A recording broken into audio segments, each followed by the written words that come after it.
శ్రీమాత్రే నమః. నరదృష్టి, నరపీడ, నరఘోష, నరశాపం లాంటివి ఎక్కువైపోయి ఇంట్లో ఎప్పుడూ కష్టాలు, రోగాలు, చికాకులు వచ్చి ఎంత సంపాదించినా నిలబడట్లేదంటే దానికి ఒక చిన్న పరిహారం చెప్తా. జాగ్రత్తగా శ్రద్ధగా పాటించడానికి ప్రయత్నం చేయండి. తప్పకుండా మీరు సంపాదించిన డబ్బులన్నీ మీకు యోగిస్తాయి. అంటే వచ్చిన డబ్బులు ఖర్చు అయిపోవడం కాకుండా మీరు అనుభవించడానికి అవకాశం ఉంటుంది.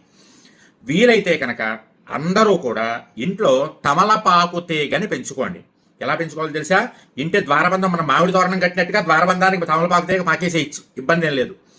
అదే తమలపాకు తీగ నుంచి రోజు ఒక తమలపాకును కోసి కాస్త గంగా సింధూరంతో శ్రీరామ అని దాని మీద రాస్తే, గంగా సింధూరం అంటే తెలుసు కదా, ఆంజనేయ స్వామి బొట్టు రంగున వేసుకుని చొక్కా కలర్లో ఉంటుంది. ఆ బొట్టు చక్కగా దాంతో రాసి ఆంజనేయ స్వామి వారి ఫోటో దగ్గర పెట్టి ఓం హరిమర్కటాయ నమః అనేటటువంటి నామాన్ని వీలైనన్ని సార్లు చదువుకోండి.